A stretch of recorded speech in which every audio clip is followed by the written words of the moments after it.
All right, so welcome back to the Zach Clark Show. I am so excited for today's conversation. We have with us Gina, my friend Gina Moffa, who is a LCSW, a psychotherapist, an author. She just got back from her book tour. We'll start there. Moving on doesn't mean letting go. We're going to jump into that title and that book because I think we can all relate. Gina, thanks for being here. Thank you, Zach. Congratulations on this amazing show. Thank you. Thank you. Yeah, I mean, we met probably a couple months ago at at another friend of ours book launch, Brooke. In the elevator. Yes, in the elevator. And then we continued our conversation. Yeah. And I felt connected to you and more importantly, the work that you're doing. It's Thank really you. important. Thank you. Yeah, I think we don't talk enough about grief, but yet it's in everything we do. So thanks for having me here to talk about it. Yeah. I mean, can we start there? Like, okay, so Yeah. you've done a lot, right? You ran the Addiction Institute. You've worked with people with substance use disorders, trauma, but like, why grief? Like, what's your story? What has got you to this point? Why are you so motivated to help change the way we kind of think and talk about grief? Grief actually came into my life as, as sort of a side hustle in a way. It was the sister of trauma. I was a certified trauma therapist for many years, working with all sorts of different populations. And one of the things that I realized in running groups is that we never talked about the grief and the loss and the things that we have to leave behind and the things that we lose along the way. And we talk about the before and the after, but we never honor what happened before. We never really honor the before. We're trying to get away from the before and onto new things. And so I started doing grief groups when I was working with Holocaust survivors back at the 92nd Street Y. Wow. And yet, to me, it sort of gained momentum as time went on, working with trauma and working with groups at the Phoenix House and stuff like that. And I think when we got to the pandemic, it sort of became unstoppable because not only were we dealing with death-related losses, but finally other endings and other types of losses came to the forefront. And my practice was blowing up with phone calls from people losing jobs, livelihood, apartments, they're going through a divorce, a breakup, their pet died, they lost, a sense of safety, affection, people were grieving affection. And so all of this grief came to the forefront and we finally had a word and a time for it. And so for me, the momentum has just picked up. And now that we understand that grief is something that is a universal experience, it's what do we do with it? How do we understand it when it's our experience? And how do we navigate the complicated crevices of how it shows up in our life in different ways at different times? So it's really exciting to me to look at it in new ways. Yeah. No, I mean, I think obviously it's typically viewed as a pretty like negative word, or there's a negative energy around it. It signifies loss. And I know for me, a lot of my work is fueled by my personal experience, right? And I share that in a way to try and be helpful. So for you, was like, once you started doing this work, did you kind of look at your own story and be like, oh, like I should probably look at this, and this because there was some grief there, or had you already kind of done the work? I don't know that we're ever done with the work. I think, even for me, when I lost my mom, I was a grief therapist, a grief and trauma therapist. And When was that, can I ask? So that was 7 years ago. Okay. And I got really sick after. And, all in a week, I lost sort of like, I don't know if you remember, Phoenix House closed down their Manhattan location. And so I lost my job there. And my apartment building was sold. I lost my mom. This all happened between Monday and Friday. Wow. And I was kind of like, oh, okay, I know nothing about grief because I wound up getting really sick. And so physically sick, and wound up in the ER with pancreatitis, wound up having thyroid issues. And it was because I really didn't understand what was happening to my body. Grief is a huge stressor. It's probably one of the biggest life stressors we have. And yet it erupts all of these immune system, responses, and there's so many things in our body. We have 12 systems in our body, and we don't think of the way in which a huge life stressor such as loss of any kind that's significant to us will really affect our bodies. So it really dawned on me like, wow, I don't know anything about grief if I don't understand that it is a full body experience and it will affect me as such. So I really kind of got a taste of my own medicine and my own teaching. Yeah, I mean, I can't. So a week before this, you have a job, your apartment's in good standing, and your mom, while maybe she's sick or struggling, Yeah. is still with us. And then a week later, these events happen, and I just, so what ended, like with the physical illness, I'm very fascinated by that. What ended up happening, or what did the doctor say this is a result of your grief, or did the light bulb go off, or? It didn't go off until I went back to my general practitioner and I was talking to him about this, like, what is pancreatitis? Like, how would I get something like this, And I was like, I've been really stressed out. Could it be a stress response to something? And he's like, when did your mom die? And I was like, a few weeks ago or whatever. And at that point, and he's like, no, couldn't be that. And that was the light bulb moment where I was like, oh, actually, I think it is that. And it's not just grief. It's the reaction in my body based on the loss. And so it dawned on me, number one, that the healthcare community had no idea how to treat grief, how to understand grief, and how to look at grief as a full body experience, and actually not really understand a whole lot about the mind-body experience in and of itself. So it was because my doctor said, like, no, it's not grief, and no, it can't be related to the loss of your mom, that reminded me that it actually was. Right. And so that sort of began a whole new set of research for me about how grief really affects our bodies. So is it fair to assume, I'm going to stay with this for a minute, that you had a good relationship with your mother? Yes. Okay. I do too. I could get emotional thinking about like my mom and, this day that is eventually, like, we can't avoid the grave, right? Like, I'm going to lose my mother at some point. And it's heavy to think about that. And I've been reflecting a lot recently just about my parents, who are both, I'm lucky they're still alive, and I get to spend time with them, and I'm going to go see them this weekend. Is there something we can do as human beings to prepare for that moment? Like, cause I'm really hard on myself. Like, I need to spend as much time with my mother because she's done so much for me and I love her so much, and I'm lucky to have this relationship. Yeah. But I'm thinking about you, like, years and years and years of memories and connection and like this beautiful mother-daughter relationship, then all of a sudden it's over. And maybe it's a selfish question, but can you prepare for grief? Well, my question is it over? Or do I carry her on in other ways? Yeah. And so do we internalize our relationship? My mom's always working. She's not resting on the other side. She's with me all the time. I'm like, Mom, we got another book to write. We've got things to do. Chop, chop. What's her name? Rose. Rose. So poor thing. She's always working. But yeah, I mean, to answer your question, can we prepare for it? Sure. I could give you the answer of like, have conversations about it. Have conversations on wishes and, think about ways in which you would carry your parents forward. How do we honor them? If you love them, the way that you're talking about them, it sounds to me like you would do something that would honor them. But first and foremost is really to cherish the time, cherish the time. And it's something that we don't think enough and talk enough about is making meaning before we lose people. How do we have meaningful relationships in our lives now? How do we create more meaning and more memories with the people who are alive that have our entire hearts, Right. And also to talk about death is really important in families. We don't do that either because in the West, we're so afraid of it. You called it negative, I call it life. And, it's sort of a fact of life that we will lose. We will lose things and people and pets and places and memories and things that are important to us all the time. Just every day we're losing something in some way that we don't want to acknowledge or talk about because we're so afraid of the idea of loss. Yeah.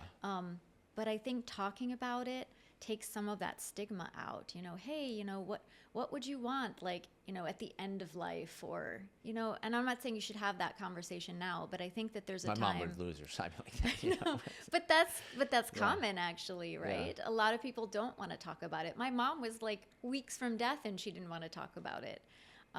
Because I see these memes, like God bless social media, right? And it's like, I interviewed 100 people on their deathbed, and they all said like X, Y, Z, like more time with family, more time with friends, more time with people they Yeah. love, like less time working, less time worrying, less time like thinking about the things that really don't matter. It's easy for them to say in that moment, but for me sitting here, it's like, oh man, like how do I make space in my life to honor these relationships that are here and present right now?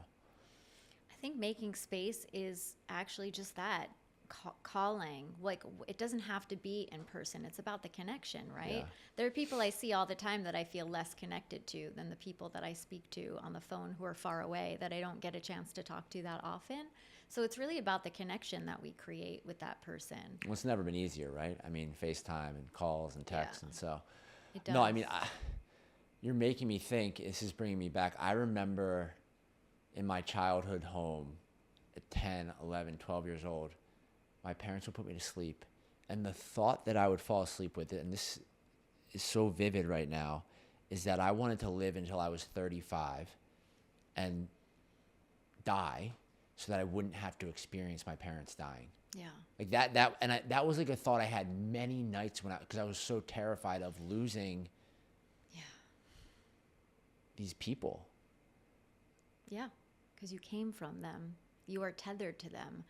Your mother's your mothership, literally. Yeah. You know, that's probably one of the more common things I hear in my practice, is people who wanted to do whatever they could to die first, even though that's not the order of things, just so that they didn't have to bear the agony of losing people that brought them here. And it's hard. Yeah. It is hard.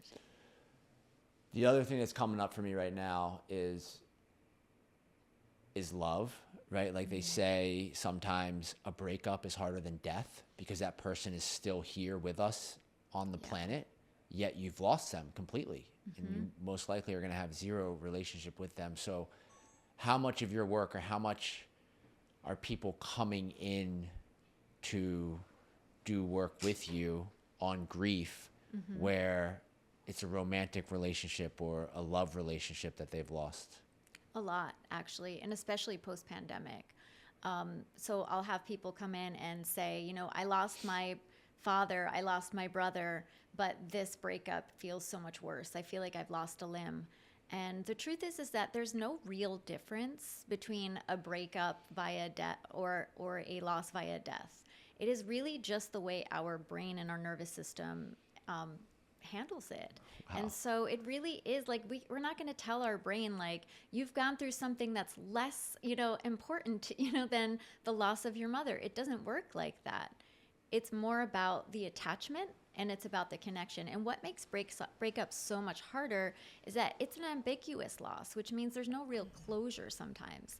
You may see that person on social media or down the street, and you know that they've gone on and they're living this life again, and without you.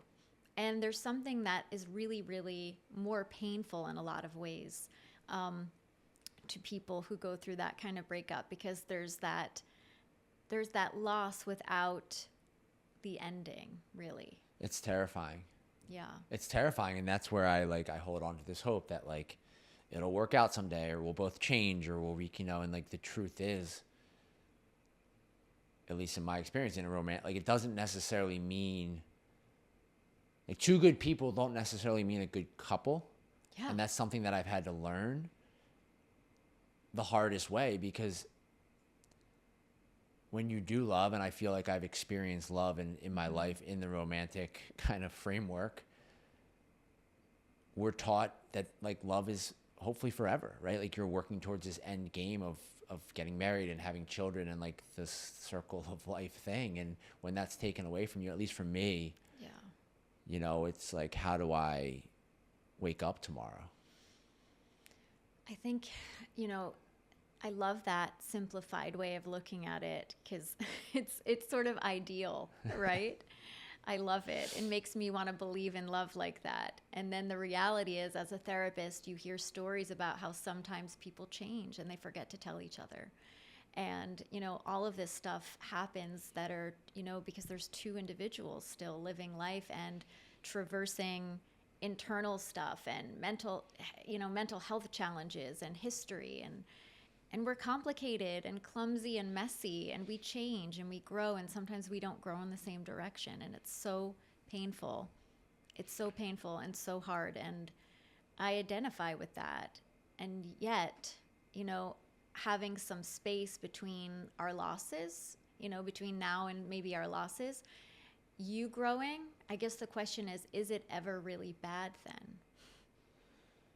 No, I mean, I'd like to think that my therapist tells me, right? All of these experiences are making me a better partner for the next person that I'm going to spend time with. Where I might be jaded is that, you know, this whole idea that I walk around with that nothing lasts forever. You know, maybe that's part of my grief, right? And it's not just romantic, but friendships and all these relationships that you lose over time. You know, you want to see the best in people, and then something happens, and you're like, whoa. Yeah. Can I ask you, so Yeah. this is not related to your personal life at all, but as a therapist and someone that sees a lot, like, do you believe in marriage? Do you believe in long-term love? Like, is that a thing that you believe in? I believe in long-term love and marriage for people that it works for. I think that there are couples where I look at them and I'm like, couldn't imagine them with anyone else. They just work. And then, you know, I have to look at people and say, well, what are the reasons that you get married? And people get married for all sorts of reasons, and people couple up for all sorts of reasons that have nothing to do with love and a lot to do with fear. And so I think it really does depend on the why and the histories, and, you know, our own ability to be honest with ourselves is probably a good indicator of success. You know, communication, as they say, is like one thing, but how honest am I with myself?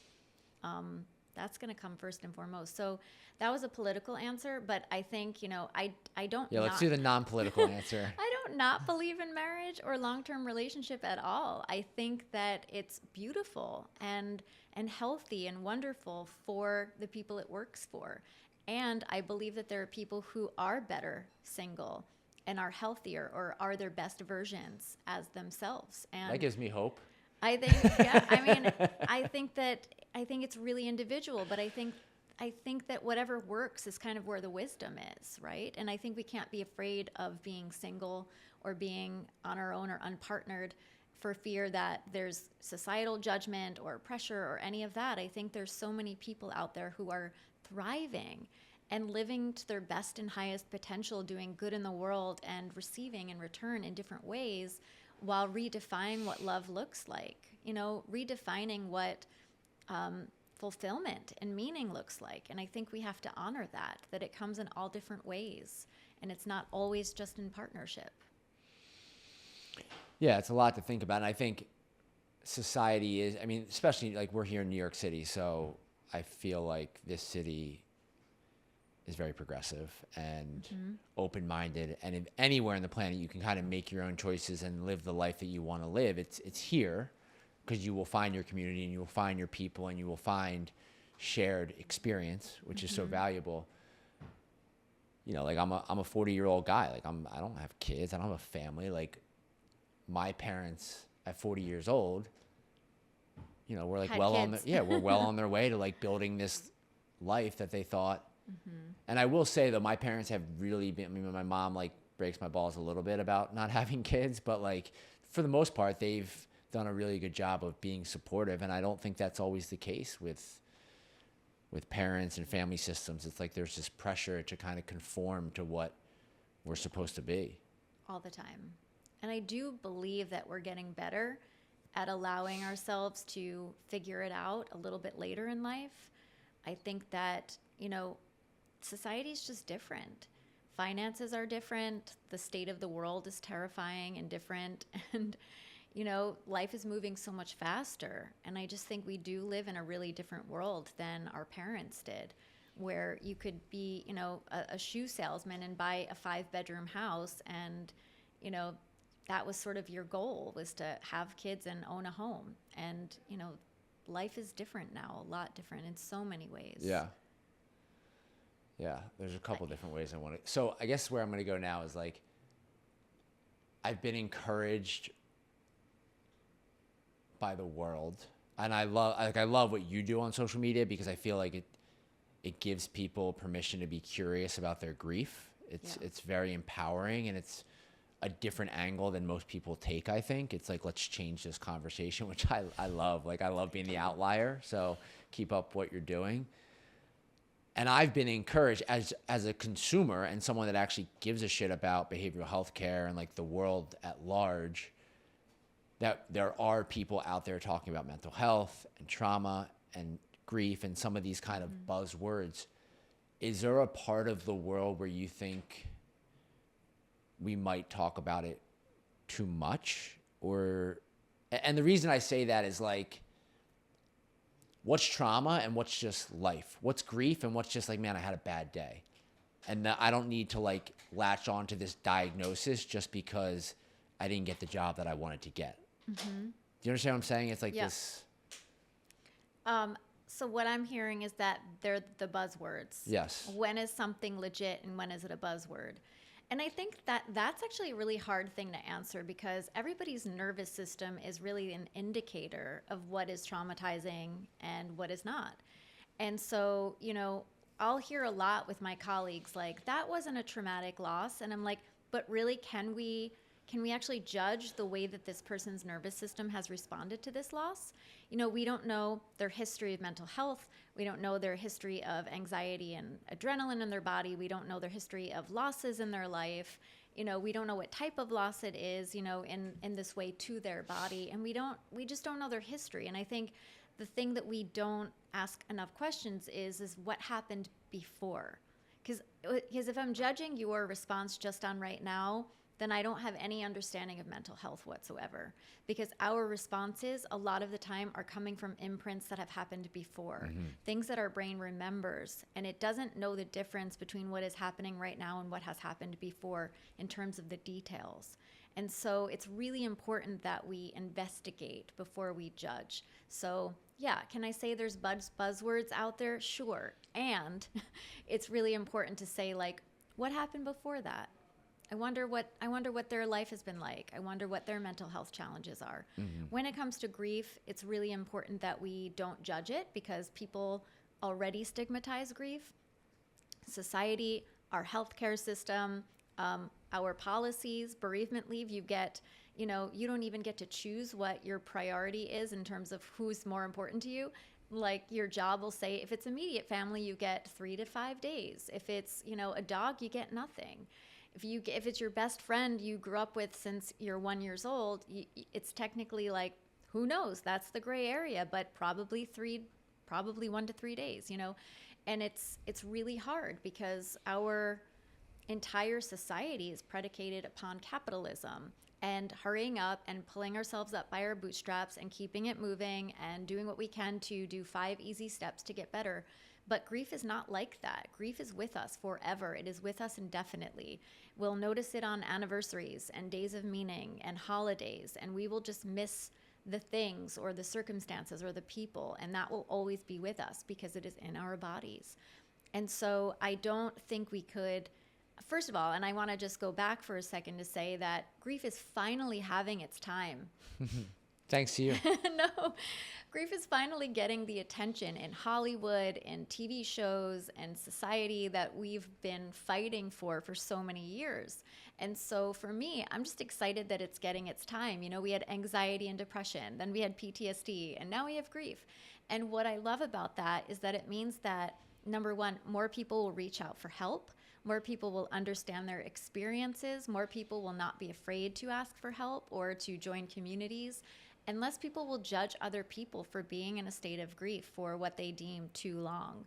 And so to me, this is like a win. Like, let's talk about it. Let's make it buzzwords. Like, let's just give people the support that they need, because people who are grieving most of the time and more of the time are doing it in isolation and loneliness.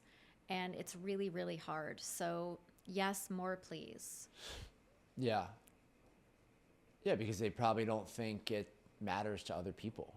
Because for a long time we have stigmatized it, and it's like, growing up for me, it's like put your mouthpiece in and get back out there. Wipe the dirt off your face and suck it up. Yeah. I always give this example when I'm kind of like working with people in early recovery, or like I'm highly sensitive. Like, I'll speak for myself. So it's like in the course of a week, I could lose someone, or there could be an overdose death, like something very traumatic and hard and that no one wants to deal with, and be okay to show up there and grieve that and do that. But then it's like, I'll get the text message from the girl or the person that I didn't want to receive, and I'll latch onto that because it's just not that was actually the thing that I would like feel the most, because it's some type of old idea I have about this relationship. And so it's like the big things almost sometimes for me are easier to deal with than like these little kind of like things that I'm hypersensitive to. And a lot of times that's in these like relationships, right? Like it's just... Yeah, relationships are hard. And I think we're always trying to mind read, and we're always trying to navigate in ways to not hurt ourselves or to not experience loss in some way. I mean, I want to say that we're actually, as human beings, and this is across the board, in relationship and otherwise, doing whatever we can as humans to avoid loss in every part of our life, including our life. And so it makes sense that we don't want to see that, or that we're more sensitive to that, because it makes us question everything that we are, and what else could we lose? And so for you personally, in your life now, that how are you practicing what you preach? How are you, when you have a loss you experience and you have these beautiful things on social, and like you're giving advice to a lot of people, but when it's actually you, like how are you, what is your process? I think that I am so much better about practicing what I preach now when it comes to grief. And I'm pretty honest about it on social media. Like, anniversaries or holidays are hard. And, you know, my mom really loved Christmas. It is probably the hardest day of the year for me. And I will do whatever I can to avoid it sometimes, and go away and leave the country and go as far away as I can, because I'm scared of the hurt, right? And yet, while I'm far away, I'm thinking of my mom, and I'm thinking of the hurt, and I'm feeling what I have to feel. So it's like you really never outrun the pain and the grief and the heartache and the missing. But yeah, I think that it's important. You know, I wrote a book that shared some of my own story in it, because I want people to know, like, I don't want to just be some authority because I trained and I'm a therapist 20 years. It's like, I also get it. I've had a lot of different types of losses in my life, and each of them were really different. But losing my mom was the most significant and life-altering for me. And I'm pretty honest about the days that it feels shit. Yeah. Because those are coming up. You don't just like feel what you feel and then you move on. Not with grief.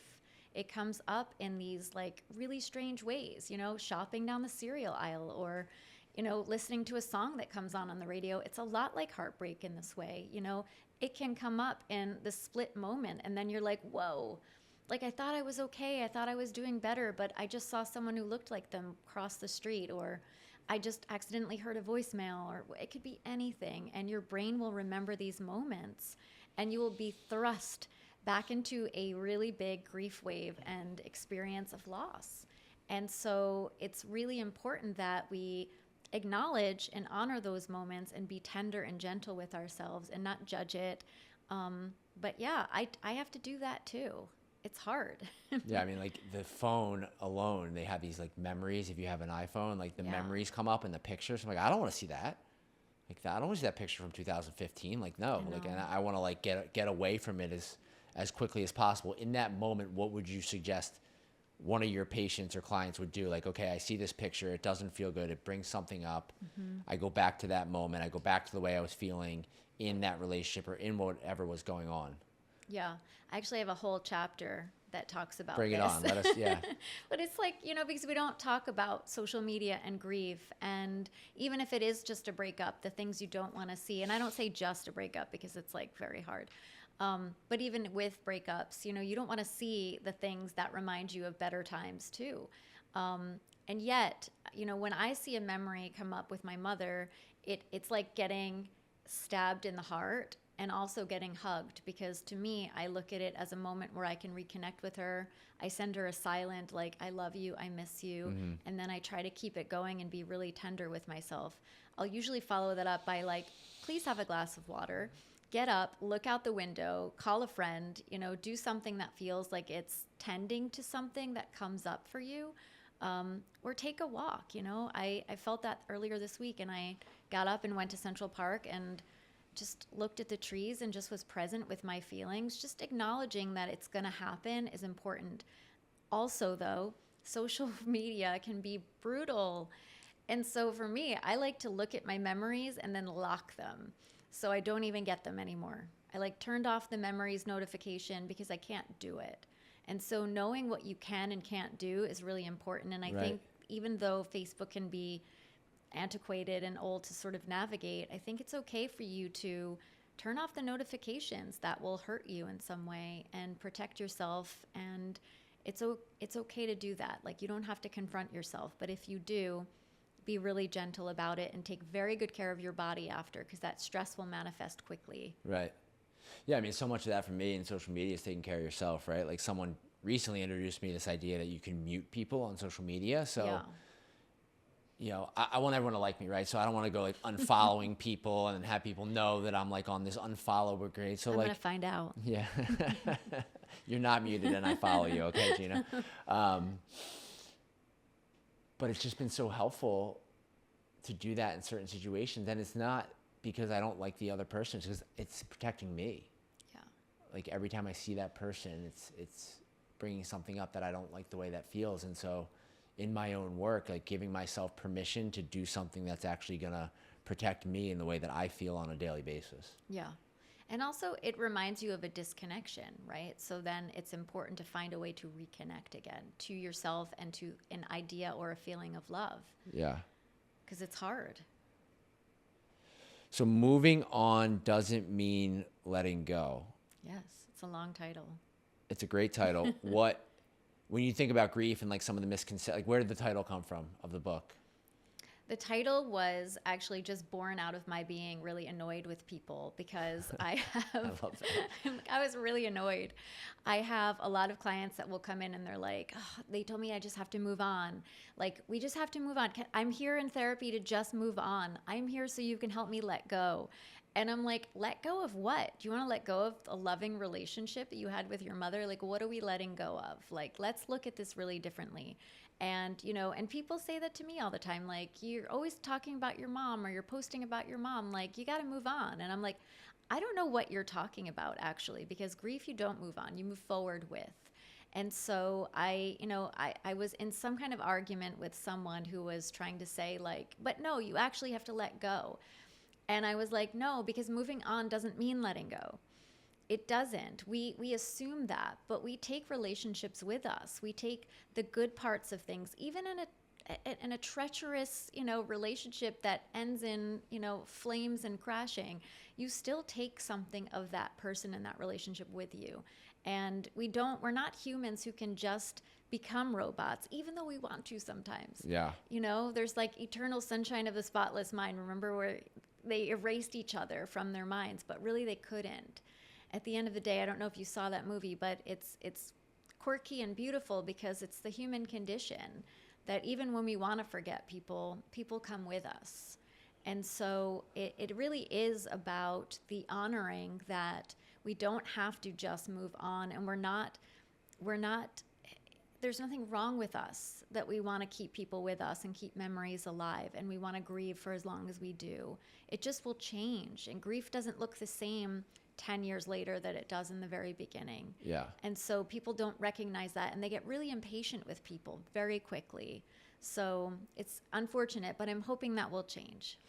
No, I mean, I have a friend going through a breakup right now, and I've now in my life experienced, several breakups naturally, right? And telling him to let go would probably be the worst advice I could give him, right? It's dude, feel it. It's okay. I understand this is hard. Yeah. In the long run, this might be for the best. We don't know right now. And just allowing him to have his experience with however he's feeling. And for me, I'm just sitting here talking to you and thinking about how many therapists out there probably are clocking in, clocking out, and doing the bullshit just let go thing. I mean, that's, for us as people that do this work, I mean, that's scary. Yeah. I talked to someone recently, and they came to me and they were like, my last therapist told me that I was feeling sorry for myself. And I was like, oh, like you never want to crap on fellow therapists, but like, what's going on? It's okay, you know. It's okay to feel bad, Yeah. and it's okay to feel sad and to be in that like that dark abyss and that sticky tar pit for as long as we are, right? It's if we're isolated and we're isolating ourselves, if we have no more friends left, you know, at any point, then maybe we get help. But like, you know, to have that sense of judgment and to have that judgment when somebody's already suffering is really hard. So no, don't do it. And so shifting gears, your career started kind of in the substance abuse space, which is where I spent a lot of my time. Worked at Phoenix House, worked at the Addiction Institute. And so there's this whole idea in our world around someone who has a substance use disorder, someone who is a drug addict, right? Losing their best friend, which is the drugs and the alcohol. Yeah. How can you explain that grief? What does that mean? What does that look like in your experience working with that population? I think it's like, I think that it is really taboo for a lot of people to look at substances as friends. Okay. And I think we're now in that place where we can say, like, that's not the problem. It was the feelings that led us there, right? We understand that now. But I think at the end of the day, to grieve something that gave you pleasure or that took away your pain is okay. And why is it not? Why is that not okay? It's just the matter of the idea that that's not the only thing you're grieving. So we can grieve the fact that you don't have this thing that helped you get through something hard. Now we can grieve the thing that you actually had to grieve to begin with. So it's not simple. The work isn't simple, and it's very layered.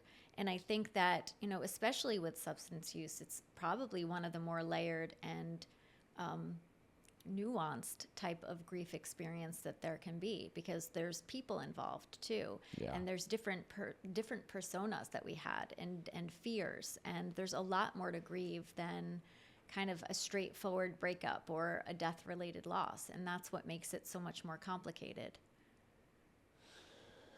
Yeah, I mean, it's interesting, even for people that maybe don't have an addictive personality, don't have a substance use disorder, what happens when you go to a funeral? People are drinking more than they typically drink because they don't want to feel.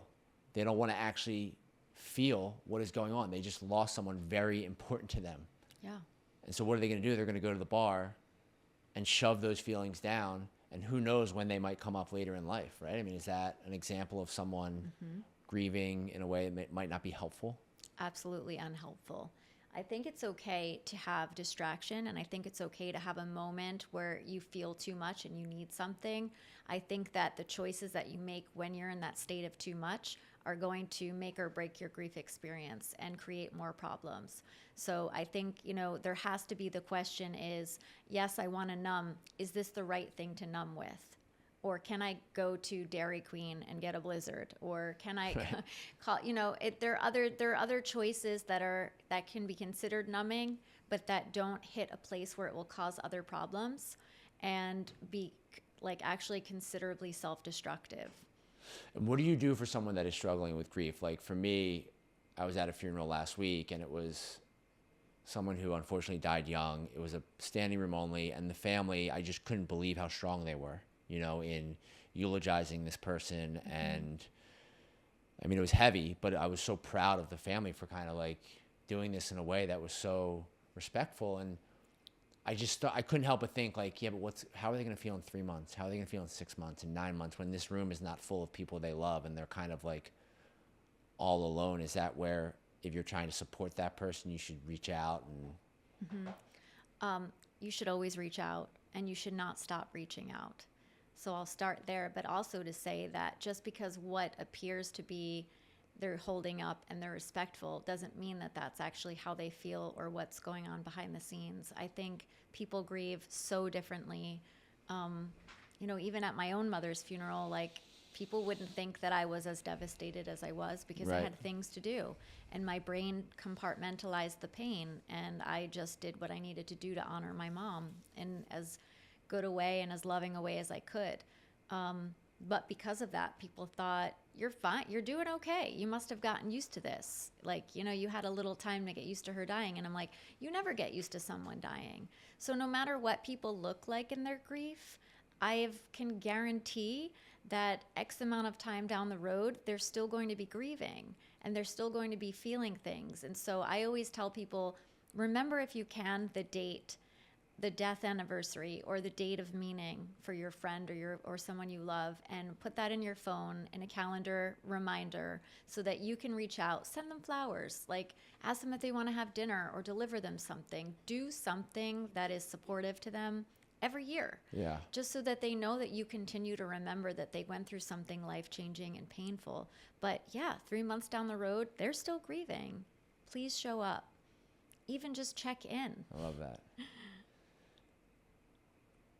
So I'm a new patient in your office, and I've come to no. you. Yeah, no, we're not going to do the whole psychodrama, but I think for the listeners here, like, one of the things that I'm trying to do with this podcast and with these conversations is just not stick so much in the problem, right? And I've already heard from you like some awesome things we can do with grief, like drink a glass of water, stand up, go look out the window, and go for a walk. Like 3 or 4 really basic things that actually make a difference, right? So assuming that I've gotten to the point where I'm actually going to dig in and do some therapy, the thing that's fascinating to me is like and this is my understanding, I want to hear from the expert, obviously, like in EMDR or trauma therapy, a lot of times you're almost reliving this experience, right? Like that's where you get to, you do this work to build up to this moment where you kind of like go back to that death, or you go back to that whatever it was that happened. So can you go inside the mind or the brain or the work or your studies and say, why do we, it feels counterintuitive, but maybe that's how you grieve. I don't know. Does that make sense? I'm just waiting for the question. Well, like, so where are you starting with that? Where are you starting with me? I'm coming in. My dad just died. And I'm not, like 6 months ago, and I haven't gotten past this traumatic event. Like, what is that? Where are you starting the therapeutic process with someone like that? Well, first of all, I think I would probably still assume you're in fresh grief. And so we are going to focus first and foremost on how you're taking care of your body, what your habits are. Are you drinking too much? Are you self-medicating in some way? Are you isolating? Are you eating enough, drinking enough water, getting outside, moving your body, resting your body, connecting with people? This to me is sort of the basic tenets of fresh grief care. And it seems silly and it seems basic, but I will tell you what, when someone is in the real throes of a loss, even a traumatic loss, you will be so disconnected from your body, you will not remember your name or where you live sometimes. You will not remember dates. You will not remember if you ate dinner. You will have no appetite. You will have no ability to sleep, or you may be sleeping too much. You may not know what your plans are or how to do your work anymore. And so this is a really important thing to understand, is that it is an experience that will totally take you over. And so when you're in a state of fresh grief like this, that sort of first basic tenets that I've given you is going to be where I sort of continue with you for a moment, because you and I don't know each other that well. Right. So I'm not going to try to ask you about your biggest, darkest, deepest, pain and feeling. I want to make sure that you're safe, and I want your body to feel safe, because grief is something that takes us out of safety. Something we love is gone. That can happen again at any moment, and it will. And the question is when, and how will we get through that? That is what your brain and body is doing. Our brains and our nervous system, our brain specifically, is created for one job: to keep us alive. And so when we go through a significant loss, what's really important to understand is that it's going to be like, oh my God, I really need things to be predictable. And when they're not predictable, I'm going to be completely unhinged and unregulated, and I'm going to figure out how we can find safety. That smoke alarm is going off. And with grief, what you're going to have to do is, especially in the beginning, right, bear with me. I'm with you. I feel safe. Oh, good. Yay. We're working on it, though. It's a journey. Your brain is now used to this predictable person in this place, right? And now they're not there. So your brain has got to be like, okay, now they're not in this place, And we have to do two things at the same time. We have to detach from understanding that they're in this predictable place, and we have to find a way to reattach to them in this random space and time, right? Because we know they're somewhere. We don't just forget. They're not just out of our brain. So we have to simultaneously detach and attach at the same time while also knowing they're no longer where they were. And that sounds like a wild ride, right? And it sounds like, oh, that's fine. Your brain just has to do this. But it's doing this while it also has to send signals to every other system in your body that it's going to like make it or not. And so when you come to me and you're in the first few months of loss, that's what's happening to your body. I'm not going to be like, let's explore all of the trauma that you've had before or your relationship with your person. It's going to be like, let's stabilize you and let's see how you're taking care of yourself and let's get you safe. And then we can go and explore a lot of these other things.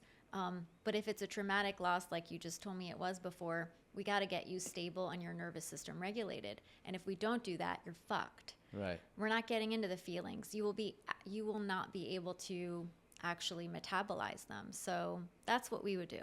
Okay. Yay. You passed. I'm in. So, I mean, I'm gonna actually use an example. Like something's coming up for me, and I don't talk about this a lot, and I think I'd like your perspective on it. Cool. So, 4 years ago, I went on TV. Right. I had this opportunity. I went on reality television. There was like, up until that moment in my life at 36 years old, I had my crew, my friends, my family, the people that I trusted, felt safe with, and knew had my back no matter what. At least I believe that. I come off of this experience and I like reintegrate back into the world, and 80% of those people treat me the same, show up the same for me, are just my friends that they've been for my entire life, my family that they've been for the other life. And then the other 20% have this idea of who I am now. And it almost feels like they want something from me, or this experience that I had, they're going to be able to tag along and come for some kind of like ride, which just isn't the truth. And in that moment, all I really wanted was like those safe relationships. And when those started to be questioned by me, I like shut down. Yeah. And the other thing that was going on is that people assumed, because they're watching me on Good Morning America and they're seeing, they're seeing me out in the world, they're making assumptions about how busy I am. So all of a sudden, no one's reaching out to me because Zach's so busy. Yeah. Right. And I get it. Like I could have been the instigator. I could have reached out. I own my part in that. But I feel like I had to grieve some relationships and some friendships that weren't serving me. And it was really hard and confusing because I feel like I didn't change. Like I actually took it pretty seriously that I was going to hold these sacred relationships really close to me. Mm-hmm. And when those were challenged, it threw me for a loop. And it was one of the biggest struggles I had coming off of this reality television experience. And I don't know if I've dealt with it yet, fully. Yeah. That sounds hard. And what it sounds to me too is that there's a battle between reality and perception, right? Because you can say, I didn't change, and they can say, I've perceived change. Mm-hmm. And so we've got two people who don't face the same reality. And so that sense of loneliness feels to you like you've been abandoned and that you've been ditched. And then the question is why do we have the people in our lives that we have in our lives, right? It's sort of the same with romantic relationships that I said before, is that we're in relationships for all different sorts of reasons. So that 20%, I would almost want to ask, well, who were they to you? Why were you friends with them to begin with? Yeah. What did they represent in your life? And more importantly, what did you represent to them that they could use a perception of you to end a friendship or to end any relationship and cut it off? Because their perception is that you changed and you abandoned them. And your perception is that you didn't change and they abandoned you. And when we're not facing the same reality, everybody is grieving something. But then we sort of look at well, who were they to me then? If this perception can be so quickly, like created, then what? Yeah. But at the end of the day, it is hard. And that friendship, I'm writing a book on just this. That was we were going to that bitch next. So, Thank you. I love it. No, but it is, friendship loss, I want to say is the most painful type of loss, I think, in a lot of ways, because there's an intimacy and there's an expectation of the foreverness of it. We don't go into friendships expecting it to be like just 5 minutes or just for the summer. It's like we think that we found our people, and there's a quicker intimacy because we trust them in different ways. And so I don't know what your relationship was with this 20%, but, I would wonder how much of each other you showed and how honestly you connected through those years. I've struggled with, I actually believe that friendship loss is harder than romantic loss for me personally. Yeah. Because of that contract I have with that person, that we are going to have each other's back no matter what. And when I lost that, or I felt like I lost that, or that was being challenged, it really made me question not just them, but all my relationships. And it was almost brought on this paranoia that was extremely scary. And did it make you at all, and this is not Bring it on. an assumption, but does this make you question you? Of course. In your sense of worth or acceptedness too? Yes. And I had the thought of, okay, how did I show up in this? Maybe, are they right? Do I need to just tell them that, hey, I have changed. My life has changed. And if I haven't shown up for you as a friend the way that you would have liked for me to show up, I'd like to have that conversation. Mm-hmm. Did you ever say that? I probably thought it. Yes, in some instances, yes, I did. Mm-hmm. Like I took the high road, in my opinion, and did that. And it went one of two ways. It was like helpful and the relationship was maybe mended, or it was kind of like received as like, I told you so. And at that point, the relationship's really over in my eyes. Yeah. And I think at that point, there's a grief period that does come. But there's another way of looking at it. Like, we forget that we also can look at it like we had a really good run with people. And that, it was, and this is something I'm sort of struggling with too, understanding as I even say it right now, is that honoring the time we have with people is not something that we do. We honor the pain and we look at the ending and we look at what's left behind, but we don't always look at the fact that we also had a good run with people and we did care and we had a close connection, and like it's okay to honor that too at the same time. And I'm still working that through even as I talk to you about that. Just that new idea of it being so one or the other and so absolute, but the idea that maybe it's okay that people don't follow us on our journey. Yeah. And can we then, if that is the case, honor the time we had with them as opposed to being hurt and paranoid? And it's hard. It is hard. And I think for me, where I've gotten with it is in all my relationships, I can only control what I can control, right? There are going to be times when I hurt that individual, and there are going to be times when that individual hurts me. When those come up, are we willing to get together and have an honest conversation about how we move forward? And if we're not, that's okay. And then that's where we probably go into this idea of honoring this time that I got to spend with that human being in this life. Yeah. But the hope is always that you can work through it. I know.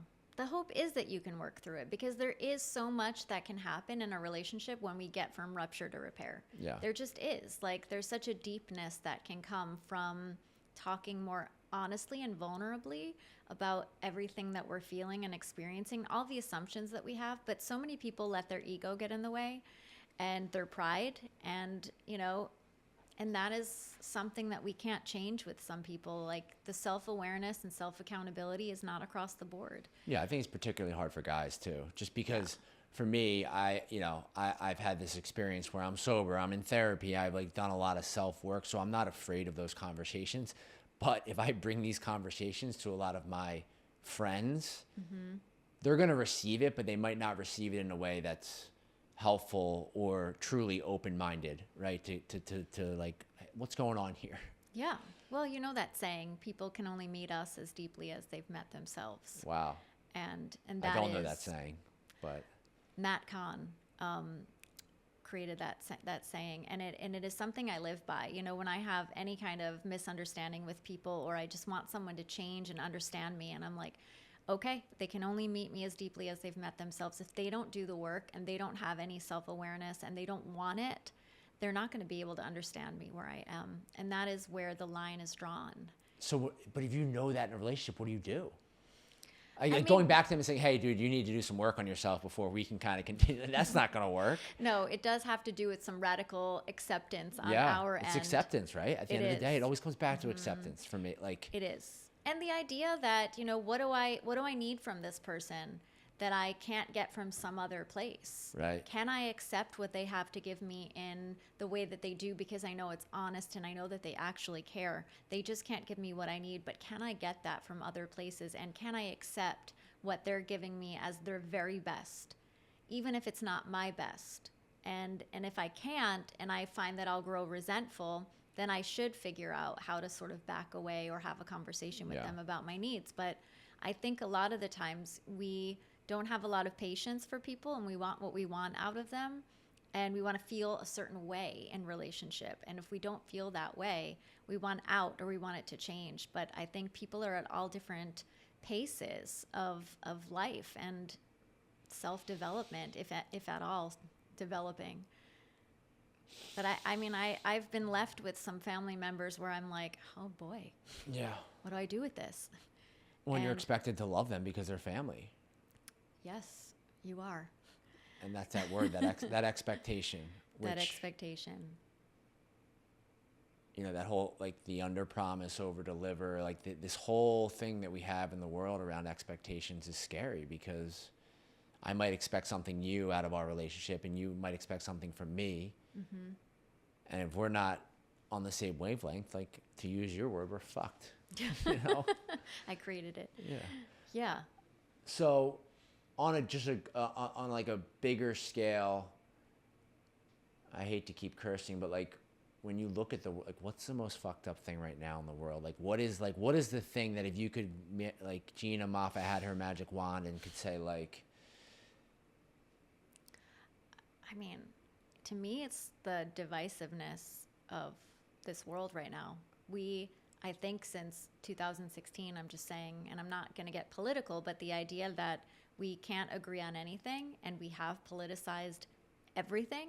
We've politicized masks and sports teams. And I mean, we're at a place where I used to say, like, oh, it's just like, if we can just get to the facts, then everyone will see things the same, and we'll have peace again. But we're at a place where not only do we not agree on the facts, but we can't even agree on what a fact is. What is the definition of a fact? People don't even know that anymore. We can't even agree on that. And so for me, I just feel like, oh boy, I feel really scared about our future as a society and where we go from here, because there's so much collective grief happening, and it just keeps happening in families and communities and over ideas and facts that are not facts. And so, yeah, if I had a magic wand, it would be that we could all get back to facts and humanity, and, you know, not taking sides, but actually believing that everybody should be alive and healthy and safe. And yeah, and I'm going to just keep saying that, you know, that everyone should have the same basic human rights to food, water, shelter, mental health care, land. yeah, I mean, the word safe, all of it. the word safe for me makes sense. And like, my bar is so low, even if you say know. politically, like, when people ask me, I just want to be safe. I just want to be safe. And there are times when I walk around New York City and I don't feel safe. And if that's how I'm feeling today, how are our kids going to feel in 20 years if we don't make radical change soon? Yeah. Well, if you don't feel safe as a man. Right. I hear you. I hear you. I see you. Okay. Yeah. I'm like, if you don't feel safe, then I don't know. Then there's no hope. Yeah. Well, I'm not as tough as I used to be, so maybe that's part of it. Gina, I love this conversation. I you know, So the thing that I'm going to take 2 minutes on this. You have the book now, which I'm holding. Moving on doesn't mean letting go, which is obviously out now, and you need to buy it, and we're going to promote it, and it's everything that we just talked about and more. And then you're in the process of writing another book right now called That Bitch, which is amazing in itself. Genius title. No one can steal it. It's hers. And it's already out it's there about almost. Friendship lost. Yeah, it's which a modern, I think is so powerful. No one talks about that. Yeah, I feel like there's books on friendship and there's books on belonging, but we don't talk about what happens when we're navigating complicated friendships. We don't talk about when friendships end, what to do. We don't talk about how we need to end friendships or how we view friendships or why we have the friends we have in our lives and how to communicate better, how to be better friends. And, so to me, I work with a lot of young people. And so there was a time period where I had some people coming in and they were telling me a story and they were like, and then I told her about my mom. And then she said this, like, can you believe it? That bitch. And then like the next hour, someone would come in and be like, that bitch did it again. And I was like, oh my God.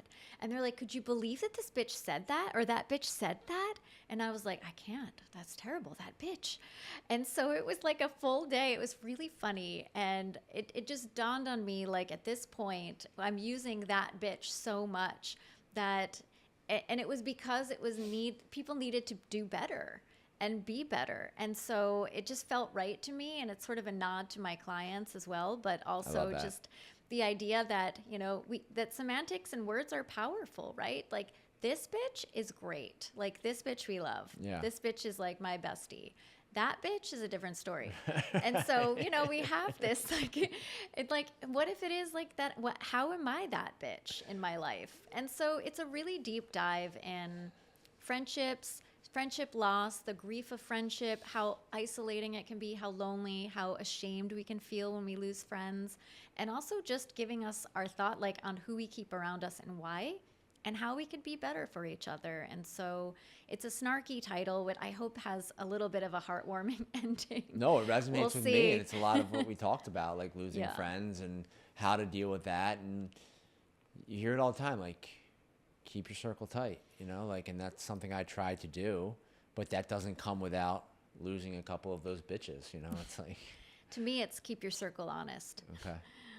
And, I can have a big circle as long as I feel like everyone's on the same page. I like that. And, that we're all able to share our truths Sweet. So I don't have to narrow my friends down. I can just don't. all love. They have to just be able to be like, Zach, Honest. you're being an ass today. They did. I have those people exist in my orbit for sure. We got to trust those people. Yeah. It's the people that don't tell you when you're being an ass that you don't trust. I mean, look, there's a freedom in being wrong and making mistakes. I mean, I 100% believe that every time I'm wrong and every time I make a mistake, if I'm able to acknowledge that, I am going to grow, and it's another opportunity to ultimately down the road, win, and be the person that I want to be. Yeah. So. Well, it's not just about winning. It's about connecting. For me, it's about winning a lot of times. It's about connecting, Zach. Yeah. That's what this is all about. Yeah. Well, it is community connection. Trust me, I'm one of the biggest advocates of all those things. Okay, so Gina, I know. One tremendous social media follow. So how do people find you there? Oh my gosh, that would be amazing. At Gina Moffa LCSW. You're It's like popping off a said. little bit here. Like I It saw has I was been. like on there today, a couple million views on some of your reels, and good for you. It was weird. I don't know who that is. No, it's funny because to me, sometimes I put a reel up and it's like just how I feel in the moment or how I feel about grief. And those are the things that do better than if I'm trying to be in teaching mode or like therapist mode. So I've decided to just be me.